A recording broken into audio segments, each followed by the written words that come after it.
मी विकिता वैभव तरे, panel क्रमांक 15, VTC ground तरेचाळीतील आम्ही रहिवासी. आमची वसाहत 300 ते 400 घरांची आमची वसाहत आहे. तर आमच्या अशा मागण्या मान्य करायच्या आहेत की VTC ग्राउंडचा जो मेन एंट्रीचा गेट आहे तो 40 वर्षापूर्वीचा जुना रस्ता होता आमचा.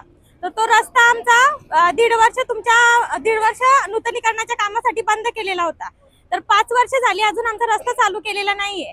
तर आमची मागणी अशी आहे की आम्हाला हा रस्ता खोलून द्यावा. जोपर्यंत रिंग रोड होत नाही तोपर्यंत मधला रस्ता एंट्रीचा गेट आहे तो खोलून द्यावा, जेणेकरून ॲम्ब्युलन्स रिक्षा दारापर्यंत येतील. आमच्या पेशंट झाले किंवा कोणी आजारी पडला, कोणी वारला तर आमच्या इथे काहीच सोय नाहीये. पेशंट आम्हाला झोलीमध्ये उचलून आणावा लागतो आणि पेशंट आजारी असला का तो खुर्चीत न्यावा लागतो बसून. एवढे हाल आहेत आमचे. तर आमच्या गरजा तुम्ही मागण्या पूर्ण करा.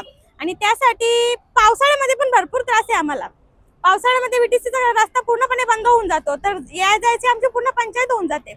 तर आम्हाला मागणी आमची एकच आहे, आमचा VTC ग्राउंडचा जो एंट्रीचा गेट आहे तो पूर्णपणे खोलून द्यावा. आणि जे पण करणार आहे ते लिगली आम्हाला लिहून पाहिजे, कारण 2-4 महिन्यांनी रस्ता पुन्हा बंद करतील. तसं नकोय आम्हाला. रिंग रोड होईपर्यंत आम्हाला हा मधला गेट पाहिजे खोललेला.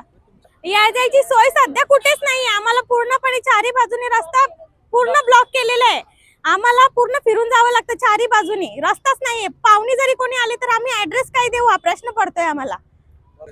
उमेदवारांना जेव्हा हा VTC ग्राउंडचा मागचा गेट आहे तो खोलणार, तिथूनच उमेदवारांनी प्रचारासाठी आतमध्ये यावं.